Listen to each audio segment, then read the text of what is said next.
Hello friends, this is Himanshu Ranjan. Today I came up with one of the important topic for your examination point of view. Today I am going to discuss with you section 138 of Company Act 2013. Section 138 क्या बताता है? Internal audit. Section 138 internal audit का section है, okay, company act में. So today I'm going to discuss everything in today's class. Okay, so first of all, I will tell you that go and check the description box of this video. From there, you can see one link is there. By clicking that link, you can join my Telegram. From there, you will get important updates related to my classes. Okay, and one more thing is that if you're preparing for your examinations, so courses are available on my website. So go and visit on my website himanshuranjanclasses.in. Okay, link is also given in description box of this video. Okay so आप website पे visit करिए, वहां से courses purchase कर सकते हैं. ठीक है, फुल कोर्स भी अवेलेबल है, एमसीक्यूज भी अवेलेबल है. ओके, आपको जो परचेस करना है आप परचेस कर सकते हो. ठीक है, इस वीडियो के डिस्क्रिप्शन में लिंक दिया हुआ वेबसाइट का, ये देख लीजिए, नाम है वेबसाइट का himanshuranjanclasses.in.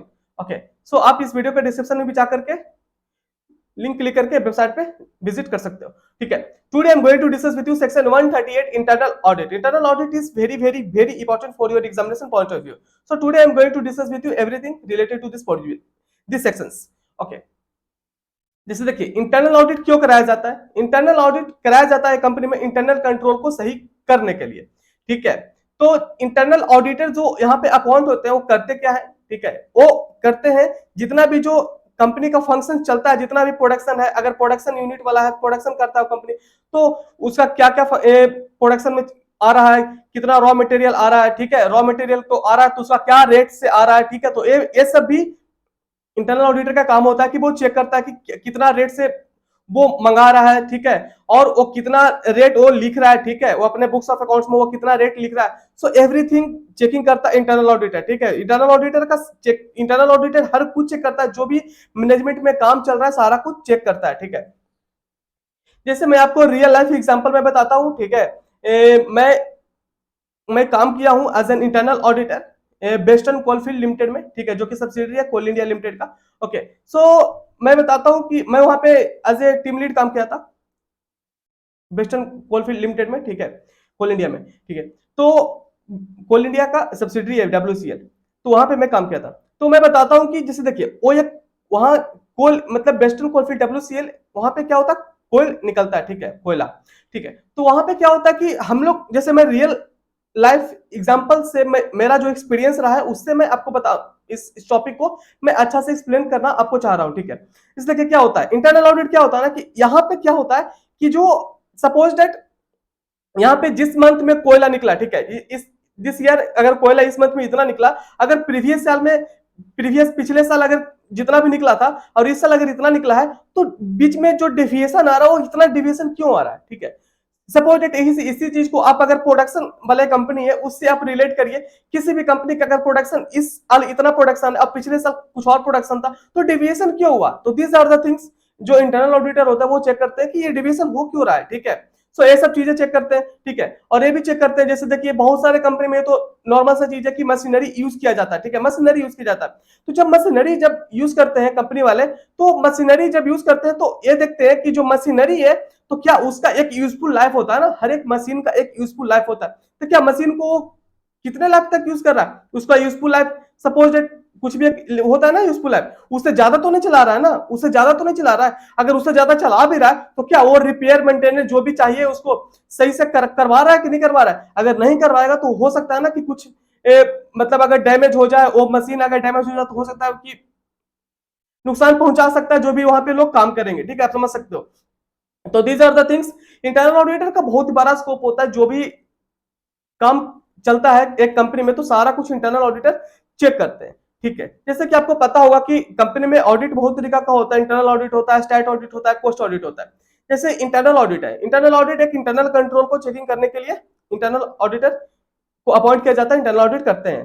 ठीक है, एक स्टैट ऑडिट होता है, स्टैट्यूटरी ऑडिट, जो कि सीए ही करते हैं. ठीक है, और इंटरनल ऑडिट सीए और सीए में दोनों में कोई भी कर सकते हैं. ठीक है, सीए और सीए में, तो और भी प्रोफेशनल भी कर सकते हैं. मैं एवरीथिंग मैं बताऊंगा आज के क्लास में. ठीक है, आज का क्लास काफी ज्यादा इंपॉर्टेंट होने वाला है आप लोगों के लिए. ठीक है, तो अब बता दूं, जैसे देखिए स्टैट्यूटरी ऑडिट होता है, तो स्टैट्यूटरी ऑडिट जो होते हैं, जो सीए लोग क्या करते हैं, स्टैट्यूटरी ऑडिट करते हैं, तो उन लोग क्या करते हैं कि फाइनेंशियल स्टेटमेंट को वो चेक करते हैं. ठीक है, फाइनेंशियल स्टेटमेंट जो भी होता है कंपनी का, जैसे कि फाइनेंशियल स्टेटमेंट को पता होगा कि PL, balance sheet, cash flow, ये सब सारा कुछ चेक करते हैं स्टैट्यूटरी ऑडिटर जब वो करते हैं स्टैट्यूटरी ऑडिट, वो चेक करते हैं कि क्या अकाउंटिंग स्टैंडर्ड को सही से कंप्लाई किया कि नहीं की, तो ये सब चेकिंग करते हैं स्टैट्यूटरी ऑडिटर, ठीक है।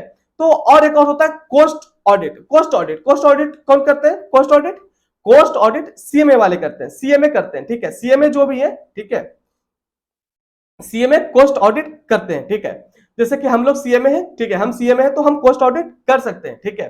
तो सीएमए कॉस्ट ऑडिट करते हैं, ठीक है। सीएमए कॉस्ट ऑडिट भी कर सकते हैं, सीएमए इंटरनल ऑडिट भी कर सकते हैं, ठीक है। तो जैसे देखिए, तो कॉस्ट ऑडिटर क्या करते हैं? जब एक कॉस्ट ऑडिटर जब ऑडिट करते हैं कॉस्ट ऑडिट, तो कॉस्ट ऑडिटर क्या ऑडिट करते हैं कॉस्ट ऑडिट में? तो कॉस्ट ऑडिटर का रिस्पॉन्सिबिलिटी यही होता है कि जो कि कॉस्ट रिकॉर्ड बनाता है कंपनी, तो क्या वो कॉस्ट रिकॉर्ड सही तरीका से बनाया है, ठीक है। जो भी मटेरियल, लेबर एक्सपेंसेस, जो भी तरह का खर्चा कंपनी का होता है, ठीक है, तो सही तरह से लिखा है। तो ये सब चेकिंग जो करते हैं ना, वो कॉस्ट ऑडिटर का काम होता है सब चेक करने का, ठीक है। तो ये सब होता है। जस्ट मैं एक ओवरव्यू बताया ताकि आपको बेहतर समझ आ सके, और आप हर एक ऑडिट को एक थोड़ा ओवरव्यू ले लोगे, थोड़ा आप जान जाओगे, तो आप रिलेट कर पाओगे कि हाँ इंटरनल ऑडिट क्या है, कॉस्ट ऑडिट क्या है, स्टैट्यूटरी ऑडिट क्या है। ओके, तो ये सब, क्योंकि ये सब जो ऑडिट है वो बहुत ही बड़ा ऑडिट है, और लगभग जो भी कंपनी ये सब लिमिट को टच करता है, ठीक है, तो उन लोगों को कराना पड़ता है। स्टैट्यूटरी ऑडिट तो कंपलसरी है कि कराना ही पड़ेगा, पर इंटरनल ऑडिट और कॉस्ट ऑडिट का ये सब का क्या है कि कुछ एक लिमिट है, अगर वो लिमिट अगर कंपनी टच करता है तो कराना पड़ता है, ठीक है। इंटरनल ऑडिट का भी अपना एक लिमिट है, कॉस्ट ऑडिट का भी अपना एक लिमिट है, ठीक है, कि वो सब अगर लिमिट टच करता है तो कराना पड़ता है ऑडिट। सो अब आते हैं इस टॉपिक पे, सेक्शन 138 इंटरनल ऑडिट। जितना भी अभी मैं बताया आपको, बस एक मैं ओवरव्यू बताया। इस देखिए क्या है, मेरा मैं जब पढ़ाता हूं तो मैं आपको उसे उसे मैं इतना तरीका से पढ़ाना चाहता हूं, बताना चाहता हूं कि ताकि आपको जब मैं इस टॉपिक पे आऊं उससे पहले ही आप समझ पा जाओगे, ठीक है, आपको समझ आ जाएगा और आप इस टॉपिक से रिलेट कर पाओगे कि हाँ होता क्या है, ठीक है। चलिए, सेक्शन 138, सेक्शन 138 क्या बोलता है? Internal audit. Okay, section 138 internal audit. Flowing classes of company are required to appoint internal auditor. Flowing classes of company are required to appoint internal auditor. कौन कौन सा कंपनी है जिसको इंटरनल ऑडिटर अपॉइंट करना जरूरी होता है?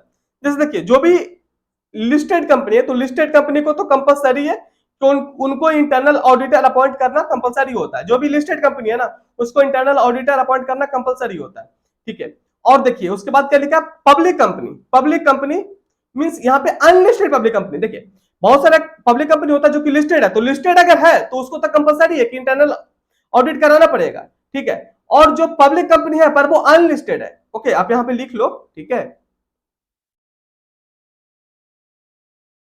अनलिस्टेड पब्लिक कंपनी, ठीक है। मैं एक चीज आपको बता दूं, ये जो पीडीएफ आप देख रहे हो, इतना अच्छा पीडीएफ मैं जो बनाया हूं, ये पीडीएफ आपको कहां से मिलेगा? एक पीडीएफ आपको मिल जाएगा मेरे वेबसाइट पे, मिल जाएगा। आप मेरे वेबसाइट पे विजिट करिए www.himanshuranjanclasses.in, वहां से आपको पीडीएफ मिल जाएगा। ओके, तो यहाँ पे देखिए इंटरनल ऑडिट कौन कौन सा कंपनी को कराना पड़ता है। जितना भी लिस्टेड कंपनी है उसको इंटरनल ऑडिट करना पड़ेगा, और जो भी अनलिस्टेड है, जो भी अनलिस्टेड कंपनी है, unlisted public company, unlisted public company जिसका की पेड अप कैपिटल 50 करोड़, ठीक है, turnover 200 crore, outstanding loan and borrowing 100 crore, outstanding deposit 25 crore. तो इसको मैं आपको बताता हूं, याद करने का ट्रिक क्या है इसका। 25 50 100 200, 25 50 100 200। 25 क्या है? Outstanding deposit, 25 outstanding deposit, 50 paid up capital, outstanding loan debenture 100 crore, turnover 200 crore. 25 50 100 200 करके ऐसे करके आप याद कर सकते हो। यहाँ पे जो आउटस्टैंडिंग डिपॉजिट है वो 25 करोड़ है, ठीक है, 25 करोड़ अमाउंट एक किसी भी एक समय at any point of the time, साल में अगर कोई भी एक पॉइंट ऑफ टाइम में अगर 25 करोड़ हो जाता है तो लिमिट टच हो गया। एक बार भी अगर हो गया लिमिट टच तो इंटरनल ऑडिटर को अपॉइंट करना पड़ेगा, इंटरनल ऑडिट कराना पड़ेगा, ठीक है। और ये जो है paid up capital, turnover, outstanding loan and borrowing, और यहाँ पे आउटस्टैंडिंग डिपॉजिट, ये सारा और है, ठीक है। कोई भी एक लिमिट, चाहे paid up capital, turnover, outstanding loan and borrowing या फिर आउटस्टैंडिंग डिपॉजिट, कोई भी एक लिमिट को अगर टच कर देता है कंपनी तो उसको इंटरनल ऑडिटर को अपॉइंट कराना पड़ेगा और इंटरनल ऑडिट कराना पड़ेगा, ठीक है। एक और है देखिए, जितना भी है private company with turnover 200 crore, okay, private company का टर्नओवर अगर 200 करोड़ और मोर, और outstanding loan and borrowing 100 crore और मोर, ठीक है। प्राइवेट कंपनी जो भी है उसका टर्नओवर अगर 200 करोड़ हो जाता है उससे ज्यादा, या फिर outstanding loan and borrowing 100 crore, या उससे ज्यादा हो जाता है। ये आप देख लो, यहाँ पे वही है, ठीक है, ये जो बस यहाँ पे ये दोनों यहाँ पे सेम है, ठीक है। तो प्राइवेट कंपनी का turnover 200 crore, outstanding loan debenture 100 crore और मोर, ठीक है। तो ये आप लिमिट याद रखना, अगर ये सब लिमिट कोई भी कंपनी अगर टच कर देता है, ठीक है, तो इनको इंटरनल ऑडिट कराना पड़ेगा, ठीक है। आगे देखिए क्या बोलता है, एन एग्जिस्टिंग कंपनी, जो भी एग्जिस्टिंग कंपनी है, ठीक है, covered under any of the above criteria, कोई भी एक क्राइटेरिया जो ऊपर है कोई भी टच कर देता है, ठीक है, तो shall comply with the requirement of section, उनको सेक्शन 138 को कंप्लाई करना पड़ेगा with the rule within 6 month of commencement of sections. मतलब बोलता है कि जिस दिन कोई भी कंपनी एक लिमिट टच कर दिया ना, तो उसको 6 महीने के अंदर इंटरनल ऑडिट कराना पड़ेगा, मतलब इंटरनल ऑडिटर को अपॉइंट करना पड़ेगा, ठीक है, इंटरनल ऑडिटर को अपॉइंट करना पड़ेगा। और इंटरनल ऑडिट तो डिपेंड करता है कंपनी के ऊपर कि वो मंथली कराना चाहता है, क्वार्टरली कराना चाहता है, कैसे कराना चाहता है, ये कंपनी टू कंपनी डिपेंड करता है, ठीक है। कंपनी का जो मैनेजमेंट है वो डिसाइड करेगा, ऑडिट कमेटी डिसाइड करेगा कि हाँ इंटरनल ऑडिट को कैसे कराना है, ठीक है, क्योंकि उन्हीं लोग स्कोप डिपेंड, मतलब उन लोग बताते हैं कि क्या क्या क्या करना है, कैसे करना है, ठीक है। जब जनरली बड़ा वाला जो कंपनी होता है ना, उसमें ऑडिट कमेटी लोग, जो ऑडिट कमेटी वाले होते हैं वो लोग बताते हैं, ठीक है। Who can be N internal auditor, internal auditor कौन हो सकते हैं, ठीक है। इंटरनल ऑडिटर हो सकते हैं चार्टर्ड अकाउंटेंट मींस सीए हो सकते हैं इंटरनल ऑडिटर। सीए में कॉस्ट अकाउंटेंट भी इंटरनल ऑडिटर हो सकते हैं, ठीक है। और देखिए सच अदर प्रोफेशनल एज में बी डिसाइडेड बाय बोर्ड, और भी कोई प्रोफेशनल हो सकते हैं अगर बोर्ड ने डिसाइड किया तो, to conduct internal audit of the functions and activity of the company. Okay, so आज का क्लास काफी ज्यादा इंपॉर्टेंट रहा होगा आप लोगों के लिए। आई होप सो कि आज का क्लास आप लोगों के लिए काफी ज्यादा इंपॉर्टेंट रहा होगा। अगर आज का क्लास आप लोगों के लिए अच्छा लगा होगा, यूजफुल लगा होगा, तो वीडियो को जरूर लाइक करिएगा, कमेंट में जरूर बताइएगा कि आपको आज का क्लास कैसा लगा, ठीक है। और वीडियो को जरूर लाइक करिएगा और इस वीडियो को आप शेयर करिए लोगों के पास, ताकि लोग अवेयर हो सके कि इतना अच्छा पढ़ाई आपको इस चैनल पे मिलता है और पीएसयू का प्रिपरेशन आपको इसी चैनल पे अच्छा तरीका से कराया जाता है, ठीक है। और आप लोगों के लिए कोर्सेस ऑलरेडी अवेलेबल है, आप कोर्स परचेस करिए himanshuranjanclasses.in, वेबसाइट पे जाइए, courses are available there. Okay, so आप वेबसाइट पे विजिट करिए, वीडियो के डिस्क्रिप्शन में जाइए, वेबसाइट पे विजिट करिए, कोर्सेस परचेस करिए, प्रिपरेशन स्टार्ट करिए, ठीक है। सो आज वीडियो यहां तक रखते हैं। वीडियो अच्छा लगा हो तो वीडियो को लाइक करिएगा, शेयर करिएगा, मोस्ट इंपॉर्टेंट इस चैनल को सब्सक्राइब कर लीजिए, बहुत ज्यादा यूजफुल है, ठीक है। So thank you.